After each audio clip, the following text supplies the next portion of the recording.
Ey yigitler, ey yaş dostlar, Ammar'ın öz sözünü dinle. 4 aydan sözü var.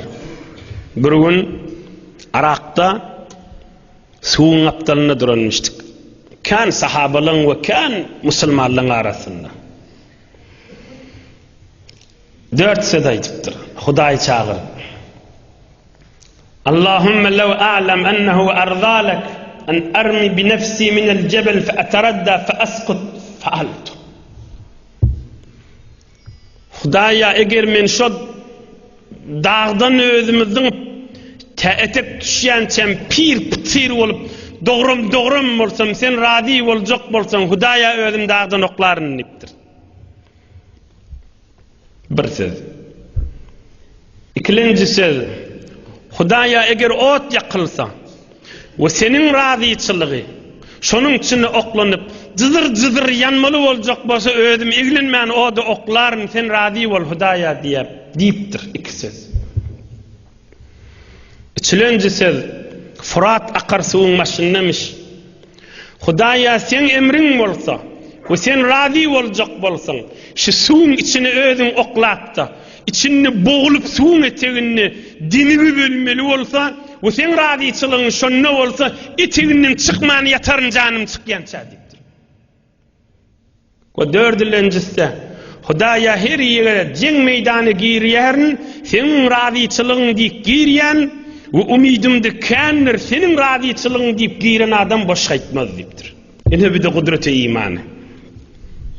Hazreti Ammar radıyallahu anh Yemen'den göçüp gelen büyük insan.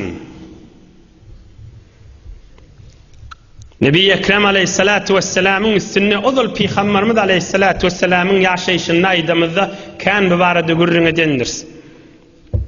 Kim Mekkeli adamla kan eziyet berttirli. Eziyet berttirli. Müslüman olmandırlar. Kafir olup geçiptir bir tuturlar. 13 yıllar Peygamberimiz aleyhisselam aralarındamıştı. Birce 70-80 nefer Müslüman vardır. Ahir öldürecek deyip kovalaptırlar. Bu ölüp gidellere tebbet yada abi lehabin ve tebbul küttüler. Kıyamete çeli ruhları, özleri hem mekşin gözünden kaçıp ölüp gittiler. Hazreti Mevlana nâme diye zin tenazuha Muhammed der acab der teaccub niz mande bu lehab. Peygamberimiz heyran galyya dipdir şöyle imana girmeýärler dipdir. Ebu Leheb heyran galyya başa yurtdan gelip şöyle musulman bolýarlar dipdir. Zin tenazuha Muhammed der acab der teaccub niz mande bu lehab. Peygamberimiz heyran galyya şöyle näme diýip musulman bolanak dipdir. Peygamberimizin nur bağından gelip hayırlanan akla ne kölgesinden, ne gülünden, ne meyvesinden Ebu Leheb heyran galyya dipdir. Hem başka yurtdan gelýärler diýip aýtýarlar dipdir.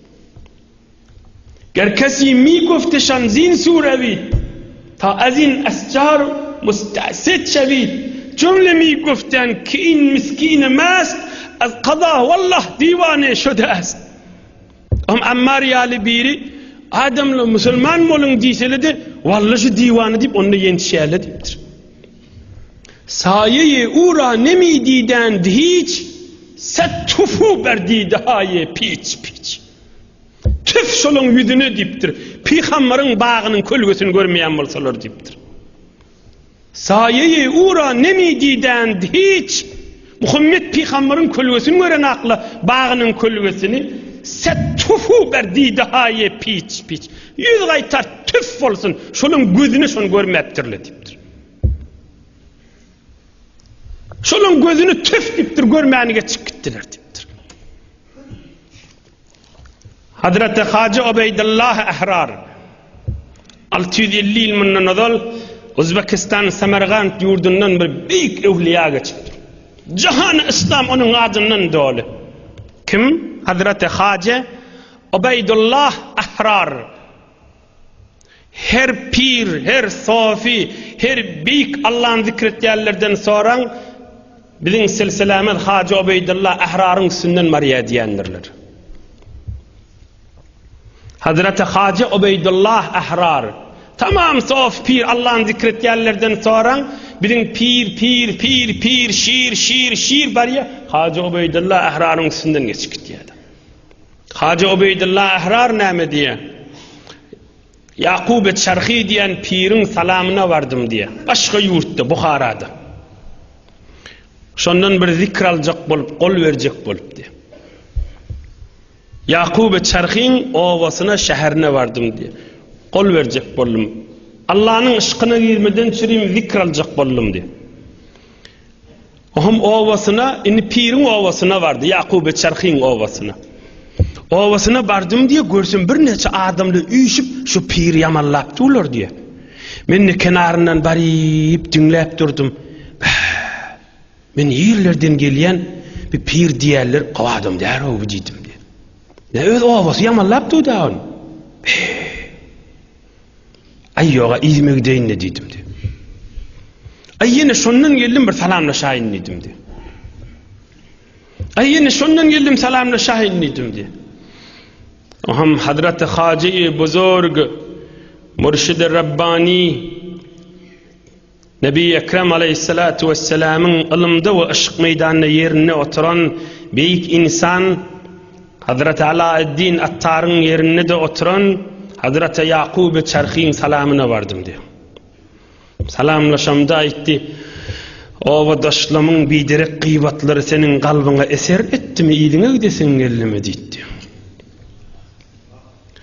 O vadaşlamın bidirek gurrunları kıybat töhmetleri kalbına rankılattılam sen ey Ubeydullah dedi diyor. Daştan gelipsin kolundan tutup da seni zikre bereyin beyet edeyin deyiptir. Yoksa men ne yüreğim senden tas daniyadı deyiptir. Men ne sen kolundan tutacak adım yoksa sen yüreğin biter dani deyiptir. Ovan adamları gıybat edip töhmet edip üyüşüp yamallap duqalar keplerini kulak asıp kalbin karanqılattılar mı deyiptir.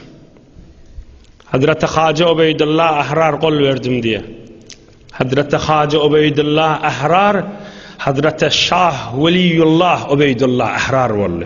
Şonun gurrundaş olmağı bilen, şonun hem sohbeti bilen, şonun alan zikrin nuru bilen, şonun büyürük ve irşadatları bilen.